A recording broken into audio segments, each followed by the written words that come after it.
আদনানের ঘুরে দাঁড়ানোর গল্প। একটি ছোট শহরের এক কোণে খুব সাধারণ একটি ঘরে জন্ম হয়েছিল এক শিশুর। তার নাম রাখা হয়েছিল আদনান। নামটা সুন্দর ছিল, কিন্তু তার জীবনের শুরুটা খুব সহজ ছিল না। জন্মের পর থেকেই সে যেন বুঝে গিয়েছিল এই পৃথিবীতে টিকে থাকতে হলে তাকে লড়াই করতেই হবে। তার বাবা ছিলেন একজন পরিশ্রমী মানুষ, কিন্তু ভাগ্য যেন কখনো তার পক্ষে ছিল না। দিন মজুরের কাজ করতেন, কখনো ইট ভাঙা, কখনো বালি টানা, কখনো নির্মাণ সাইটে কাজ। প্রতিদিন সকালে তিনি ঘর থেকে বের হতেন একটা আশা নিয়ে, আজ হয়তো কাজ পাবেন। আর সন্ধ্যায় ফিরতেন ক্লান্ত শরীর আর অল্প কিছু টাকা নিয়ে, কখনো আবার খালি হাতেও। তার মা ছিলেন খুব ধৈর্যশীল একজন নারী। নিজের কষ্টগুলো তিনি কখনো প্রকাশ করতেন না। সারাদিন সেলাই করতেন, অন্যের কাপড় ঠিক করতেন, যাতে সংসারে একটু হলেও সাহায্য করতে পারেন। এই কষ্টের মাঝেই বড় হতে থাকে আদনান। শৈশবটা তার অন্যদের মতো ছিল না। যেখানে অন্য বাচ্চারা খেলাধুলা করে, হাসে, আনন্দ করে, সেখানে আদনান খুব দ্রুত বড় হয়ে যাচ্ছিল। সে ছোট থেকেই বুঝে গিয়েছিল তার পরিবারের জন্য তাকে কিছু করতে হবে। তার একটা অদ্ভুত অভ্যাস ছিল, সে প্রায়ই আকাশের দিকে তাকিয়ে থাকত, বিশেষ করে রাতের আকাশ। অসংখ্য তারা দেখে সে ভাবত, এই পৃথিবীতে কি আমার জন্য কোনো আলো আছে? সময় কেটে যায়। আদনান স্কুলে যেতে শুরু করে। সে খুব মেধাবী না হলেও চেষ্টা করত, কিন্তু অনেক সময় বই কেনার টাকা থাকতো না, স্কুলের ফি দিতে সমস্যা হতো। তবুও সে হাল ছাড়েনি। একদিন স্কুল থেকে ফিরে সে দেখে তার বাবা খুব চুপচাপ বসে আছেন। তার চোখে একটা অদ্ভুত দুঃখ। আদনান জিজ্ঞেস করল, আব্বা, কি হয়েছে? তার বাবা একটু থেমে বললেন, আজ কাজ পাইনি। এই কথাটা খুব ছোট ছিল, কিন্তু এর ভিতরে ছিল অনেক কষ্ট। সেই দিনই আদনান প্রথমবার অনুভব করল সে আর শুধু একটা শিশু না, তাকে দায়িত্ব নিতে হবে। ধীরে ধীরে সে বড় হতে থাকে। বয়স যখন 15, তখন সে সিদ্ধান্ত নিল সে কাজ করবে। পড়াশোনার পাশাপাশি সে একটা ছোট দোকানে কাজ শুরু করল। সকালে স্কুল, বিকেলে কাজ, রাতে ক্লান্ত শরীর নিয়ে বাড়ি ফেরা, এই ছিল তার রুটিন। কিন্তু এই ব্যস্ততার মাঝেও তার ভেতরে একটা শূন্যতা ছিল। সে মাঝে মাঝে নিজেকে প্রশ্ন করত, আমি কি শুধু এই জন্যই জন্মেছি? শুধু কাজ করে, কষ্ট করে জীবন কাটানোর জন্য? এই প্রশ্নের কোনো উত্তর সে পেত না। একদিন রাতে খুব ক্লান্ত হয়ে সে ঘরের এক কোণে বসেছিল। বাইরে হালকা বাতাস বইছিল। তার মা এসে তার পাশে বসে বললেন, বাবা, তুই এত চুপচাপ কেন? আদনান বলল, আম্মু, আমার মনে হয় আমি কিছুই করতে পারবো না। আমার জীবন এইভাবেই চলে যাবে। তার মা একটু হেসে বললেন, তুই জানিস, আল্লাহ কখনো কারো চেষ্টা নষ্ট করেন না। হয়তো তোর জন্য অন্য কিছু ভালো রাখা আছে। এই কথাটা তার মনে একটা ছোট আলো জ্বালিয়ে দিল। কয়েকদিন পর এক শুক্রবারে সে জুমার নামাজে গেল। সেদিন ইমাম এমন কিছু কথা বললেন যা তার জীবনের মোড় ঘুরিয়ে দিল। ইমাম বললেন, মানুষ তখনই বদলায় যখন সে নিজেকে বদলাতে চায়। আর যখন সে আল্লাহর উপর সত্যিকারের ভরসা করে, তখন তার জীবনে এমন পরিবর্তন আসে যা সে কল্পনাও করতে পারে না। এই কথাগুলো যেন সরাসরি তার হৃদয়ে গিয়ে লাগলো। সেদিন রাতে সে ঘুমাতে পারছিল না। সে বারবার ভাবছিল, আমি কি সত্যিই বদলাতে চাই, নাকি শুধু অভিযোগ করি? অনেক ভেবে সে একটা সিদ্ধান্ত নিল, সে নিজেকে বদলাবে। পরের দিন থেকে তার নতুন জীবন শুরু হলো। সে ফজরের নামাজ দিয়ে দিন শুরু করতে লাগলো। প্রথম দিন খুব কষ্ট হলো। অ্যালার্ম বাজছিল, কিন্তু তার শরীর উঠতে চাইছিল না। কিন্তু সে নিজেকে জোর করে উঠালো।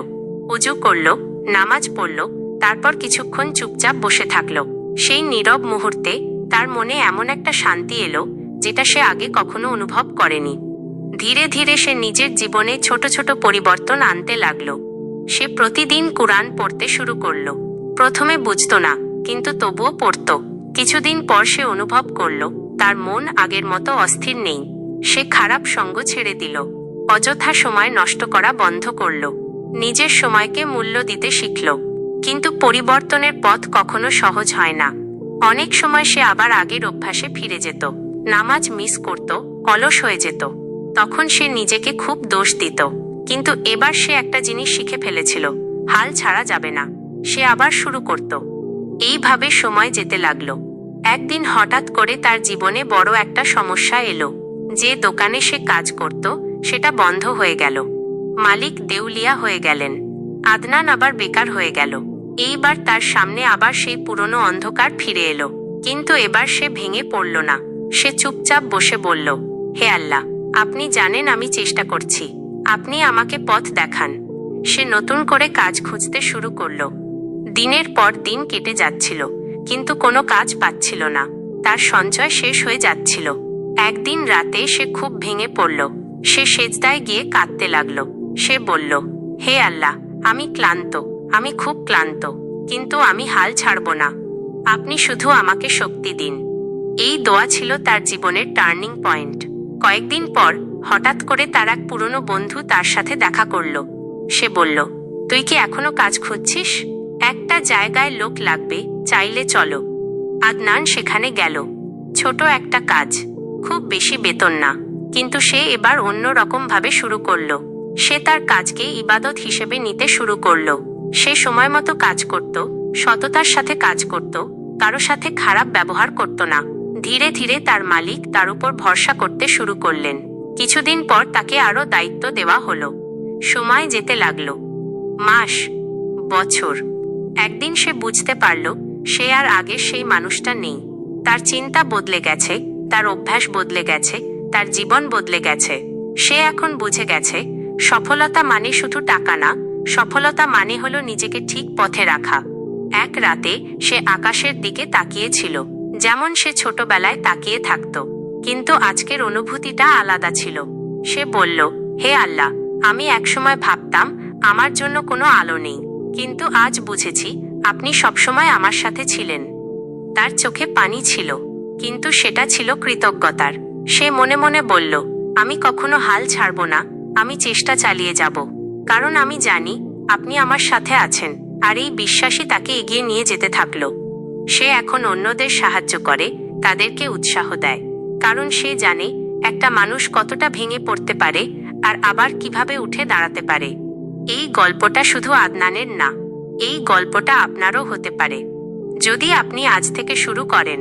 একটা ছোট পরিবর্তন, একটা ছোট ভালো কাজ, একটা সত্যিকারের দোয়া। আদনানের এই জীবনের লড়াই আমাদের শেখায় যে অন্ধকার যত গভীরই হোক না কেন, বিশ্বাসের আলো থাকলে পথ খুঁজে পাওয়া সম্ভব। আপনার জীবনেও হয়তো এখন অনেক চড়াই উতরাই চলছে, কিন্তু মনে রাখবেন, আজকের ধৈর্য আর প্রচেষ্টাই আগামীকালের সফলতার ভিত্তি। প্রিয় সুধী, আদনানের এই অনুপ্রেরণামূলক গল্পটি আপনার কেমন লাগলো?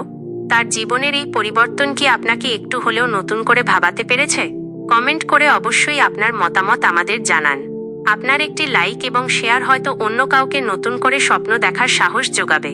এমন আরও বাস্তবধর্মী এবং জীবনমুখী গল্প নিয়মিত পেতে আমাদের চ্যানেলটি সাবস্ক্রাইব করে পাশে থাকা বেল আইকনটি চেপে রাখুন। আজ এখানেই শেষ করছি। খুব শীঘ্রই আবার দেখা হবে নতুন কোনো মানুষের জীবনযুদ্ধ আর ঘুরে দাঁড়ানোর নতুন কোনো গল্প নিয়ে। ততক্ষণ পর্যন্ত ভালো থাকুন, সুস্থ থাকুন এবং নিজের উপর বিশ্বাস রাখুন। ধন্যবাদ।